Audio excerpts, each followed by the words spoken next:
اور وہ اس سے بھی ظاہری بات ہے اس کو بھی نقصان ہو گیا ہے اور وہ ٹوٹ گئی ہے. اب وہ کس طرح سے اپنی جو روزمرہ کی ضروریات ہیں یا بچوں کو اسکول چھوڑنا ہے ان چیزوں کو کس طرح سے مینیج کرے گا. اسلام آباد میں اس وقت جو ٹرانسپورٹ کا انفراسٹرکچر ہے نا وہ اس بوجھ کو نہیں برداشت کر سکتا. ان کو دیگر شہروں سے جو ہے وہ بسز لانا پڑیں گی اسلام آباد کے اندر. تو میرا خیال ہے کہ سیاسی بابو تو خیر خود ان کی تو گاڑی سیاسی خرچے میں بن جائے گی, سرکاری خزانے سے پیسہ نکلے گا, ان کا تو شیشہ بھی بن جائے گا, ان کو تو ریٹ ڈبل کیا ٹرپل بھی ان کو کوئی مشکل نہیں ہے اس کے اندر. لیکن ظاہری بات ہے جو لوگ مزدوری کرتے ہیں یا جو لوگ کام کرتے ہیں یا آفس جابز کرتے ہیں وہ لوگ تو ظاہری بات ہے جس طرح سے اس نقصان کو پورا کریں گے وہی جانتے ہیں, اور ان کے نقصان کی کم از کم آپ لوگ بھرپائی نہیں کر سکتے, کچھ نہ کچھ کمپنسیٹ تو کریں نا ان کے ساتھ. لیکن بالکل خاموشی ہے ہمارے یہاں پر. اور دوسرا, جب اس طرح کی بڑی بڑی آفتیں آتی ہیں نا تو ہمیں سبق ملتے ہیں. اب اس سے سبق کیا ملا ہے ہمیں؟ یہ عوام کو بھی یہ سبق ملا اور ہمارے حکمرانوں کو بھی یہ سبق ہونا چاہیے کہ گاڑیوں کی انشورنس کو جو ہے وہ کمپلسری کرنا چاہیے. دیگر ممالک میں جب آپ کے پاس گاڑی کی انشورنس نہیں ہوتی نا تو آپ کو گاڑی ہی نہیں چلانے دی جاتی. لیکن ہم لوگ ویسٹ کی ڈیموکریسی کو فالو کرتے ہیں لیکن وہاں پر جو ٹریفک کے قوانین ہیں اس کو فالو نہیں کرتے. بیلٹ لگانا ہے وہ ہم نے یہاں پر نہیں لگانا, سگنل توڑ دینا ہے وہ وہاں پر توڑیں گے تو آپ کو جرمانہ ہوگا. یہاں پر سگنل بھی ٹوٹ رہے ہیں, بیلٹ بھی نہیں لگائے ہوئے, کچھ چیز کو فالو نہیں کیا جا رہا. تو خدا کے لیے ایک تو گاڑیوں کی انشورنس کو کمپلسری کرے. حکومت کو بھی چاہیے کہ وہ اس کے اوپر غور کرے اور کہاں ہے کیوں نہیں نظر آ رہی اس چیز کے اوپر جواب دے کہ ہم لوگ کچھ اپنا معاملات یا آگے کیا لائے عمل ہم لوگ اپنا بنانے جا رہے ہیں. وفاقی دارالحکومت ہے, کوئی پنڈ والی جگہ نہیں ہے جسے اس طرح خاموشی سے نظر انداز کیا جا رہا ہے. خیر کچھ دیگر خبروں کی بھی طرف جناب آ جاتے ہیں سیاست کے حوالے سے. اور ایک تو جناب اڈیالہ جیل کے باہر وہی سارا کچھ ہوا. علیمہ خان صاحبہ اور دیگر بہنیں جو ہے وہ وہاں پر پہنچی اور ان کی بہنوں کو, عمر ایوب کو, زرتاج گل صاحبہ کو, صاحبزادہ حامد رضا, نیاز اللہ نیازی, ان سب کو جو ہے وہ آج پھر ملنے سے جو ہے وہ روک دیا گیا ہے. اب تک جب تک ہم یہ ویڈیو ریکارڈ کریں ابھی تک جو ہے وہ ملنے نہیں دیا گیا. اور اس سے بلکہ آپ کو پہلے بھی یاد ہوگا کہ علیمہ خان صاحبہ نے جب منگل والے دن نہیں ملاقات ہوئی تھی تو انہوں نے کہا تھا کہ جی پولیس والوں نے ہم سے وعدہ کیا ہے کہ وہ جمعرات والے دن جو ہے وہ ملاقات کروائیں گے. اور میں نے اسی وقت کہا تھا کہ آپ بھی کس کے وعدے میں آ رہی ہیں, اور وہی سب کچھ جو ہے وہ خیر ہوا ہے. خیر ابھی تک ملاقات نہیں ہوئی. بعد میں پتہ لگا جی کہ وہ کسی پلازے میں بیٹھی ہوئی تھی اور وہاں پر بھی جو ہے وہ پولیس پہنچی اور انہوں نے جو ہے پولیس کی بھاری نفری پہنچی اور انہوں نے ان کو کہا کہ یہ پلازا بھی خالی کریں آپ لوگ. عمر ایوب صاحب وہ بھی اڈیالہ جیل کی طرف جانے کی کوشش کر رہے تھے لیکن ان کو بھی جو ہے وہ وہاں پہ روک لیا گیا اور انہیں کہا گیا کہ جی آپ آگے نہیں جا سکتے. اسی سلسلے میں علیمہ خان صاحبہ نے میڈیا سے گفتگو کی. انہوں نے کہا کہ بنا لسٹ عمران خان سے مل لیتے ہیں, وہ اپنے دوستوں سے ہی کہہ دیں کہ ہماری بھی ملاقات کرا دیں کیونکہ ہمارا تو کوئی دوست نہیں ہے. انسان کسی پر یقین ہی نہیں کر سکتا, کوئی جھوٹ بولے تو وہ گھر جا کر کیا سوچتے ہوں گے. اپنے ضمیر کی آواز پر انہوں نے خود جواب دینا ہے. اچھا یہ جو ضمیر کی آواز ہے نا یہ پی ٹی آئی کا ہی ضمیر بلند نہیں ہو رہا. مطلب عمران خان صاحب کی بہنیں اس طرح سڑکوں پر دھکے کھاتی پھر رہی ہیں اور در بدر کی ٹھوکریں کھاتی پھر رہی ہیں لیکن کوئی کارکن نظر ہی نہیں آ رہا. کارکن چھوڑ دیں, جنہوں نے ٹکٹیں لی تھی جو اسمبلیوں میں جا کر بیٹھے تھے وہی اڈیالہ جیل نہیں پہنچے. ظاہری بات ہے جنہوں نے ٹکٹیں لی تھی اسمبلیوں میں پہنچ جاتے ہیں لیکن اڈیالہ جیل جو ہے وہ ان سے پہنچا نہیں جا رہا. کدھر ہے سارے رہنما جنہوں نے ٹکٹیں لی تھی؟ کوئی ایک مجھے بتا دیں آج آپ کو وہاں پر نظر آیا ہو.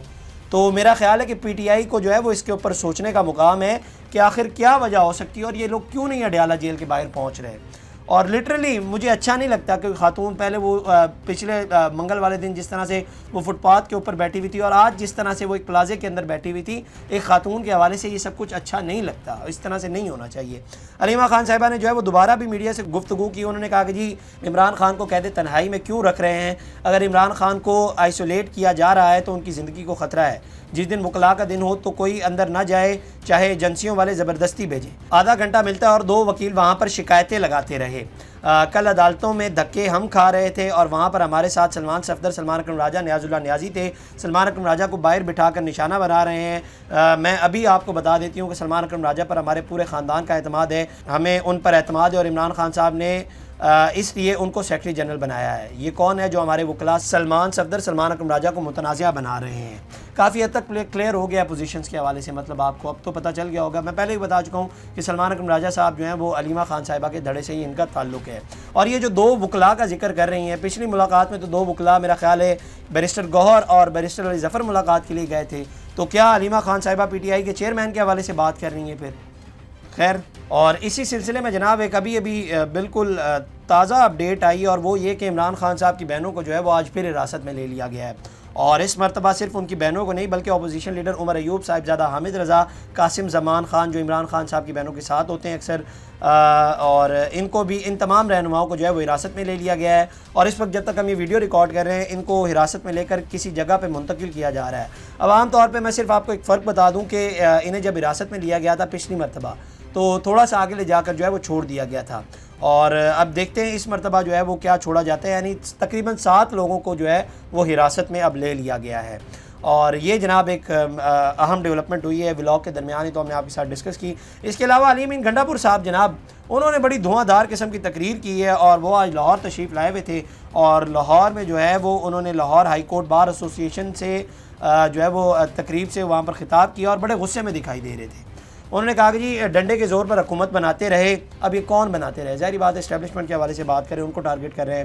انہوں نے کہا کہ جس بھٹو کو انہوں نے پھانسی دی، اس بھٹو کو لانے کے لیے انہوں نے ملک توڑ دیا، آج ہمارا لیڈر غلام ہے، ہماری اسٹیبلشمنٹ غلام ہے۔ 2024 میں اپنے لوگوں کو لانے کے لیے بدترین دھاندلی کی گئی، کیونکہ تم نے ہی حکومت کرنی ہوتی ہے اور حکومت گرانی ہوتی ہے۔ جو ناموس رسالت اور قانون کی حکمرانی کی بات کرتا ہے اس کو اڈیالہ جیل میں قید کر دیا گیا۔ اسٹیبلشمنٹ کو غلام چاہیے، لیڈر نہیں چاہیے۔ یہ ایسے لوگ مسلط کرتے ہیں جو ان کے جوتے پالش کریں۔ اچھا، یہ بڑی انٹرسٹنگ آگے بات کی انہوں نے کہا کہ جی اسٹیبلشمنٹ کو غلام چاہیے، لیڈر نہیں چاہیے۔ یہ ایسے لوگوں کو مسلط کرتے ہیں جو ان کے جوتے پالش کریں۔ میں آتا ہوں، میں تھوڑی دیر میں اس کے اوپر جو ہے وہ تفصیل سے بات کرتا ہوں۔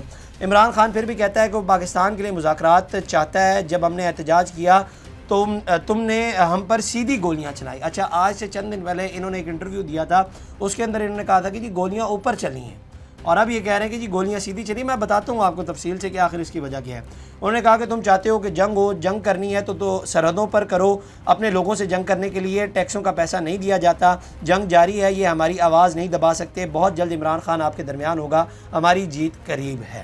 اچھا، اب تھوڑا سا میں آپ کو بتا دیتا ہوں، یہ جو باتیں کر رہے ہیں نا کہ اسٹیبلشمنٹ کو غلام چاہیے اور جو ان کے جوتے پالش کر رہے ہیں، طرح طرح کی جو ہے وہ باتیں کر رہے ہیں۔ علی امین گنڈا پور صاحب کے اوپر اس وقت جو ہے وہ پارٹی کے ایک دھڑے کے حوالے سے بہت زیادہ پریشر ہے، اور وہ اس حد تک ہے، اور پارٹی کے اندر یہ چیٹر ہو رہی ہے خاص طور پہ باہر میں کہ ان کو جو ہے وہ وزیر اعلیٰ کے عہدے سے جو ہے وہ ہٹا دینا چاہیے، اور خاص طور پہ جو باہر بیٹھے ہوئے میں پہلے آپ کو بتا چکا ہوں۔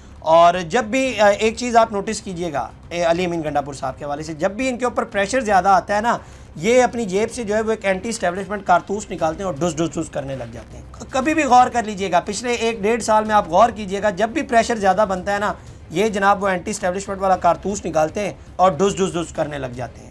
تو اب یہ جو سب کہہ رہے ہیں، یہ ظاہری بات ہے، یہ تو وہاں پر وکلاء کے درمیان بیٹھ کر یہ سب کچھ کہہ رہے ہیں، ملاقات ہوتی ہے نا ان کی، آرمی چیف سے ملاقات ہوتی ہے، وہاں پر یہ سب کچھ کیوں نہیں کہتے؟ وہاں پر تو بالکل خاموش ہو کر بیٹھتے ہیں، بالکل اچھے بچوں کی طرح جو ہے وہ وہاں پر تو ملاقات کی جاتی ہے۔ تو اسی طرح سے جو ہے وہ یہ ظاہری بات ہے، یہ سارے جملے بول کر جو ہے وہ یہ جو گرد لگی ہوئی ہے نا اس کو ہٹایا جا رہا ہے اور کچھ نہیں۔ باقی بوقت ضرورت جو ہے وہ اینٹی اسٹیبلشمنٹ کی جو کارتوس ہے وہ نکال لیتے ہیں یہ لوگ، اور یہ ماضی میں سارے کرتے رہتے ہیں، یہ سارے سیاستدان کرتے ہیں، یہ کوئی یہ انوکھا کام نہیں کر رہے، سارے سیاستدان کرتے ہیں۔ تو ان کی تقریر کو اسی طرح ہی لے، ابھی ان کو فون آ جائے کہ جی ملاقات کرنی ہے، اچانک حالات بدل جائیں گے، جذبات بدل جائیں گے، بالکل الفاظ بھی بدل جائیں گے۔ تو خیر، یہ جناب اب تک ڈیولپمنٹس تھی، اگلی ویڈیو میں آپ سے دوبارہ ملاقات کریں گے۔ اللہ کی بات۔ اس طرح کی اور ویڈیوز دیکھنے کے لیے سبسکرائب کیجیے ہمارا چینل اور دیکھتے رہیے PSPKG نیوز۔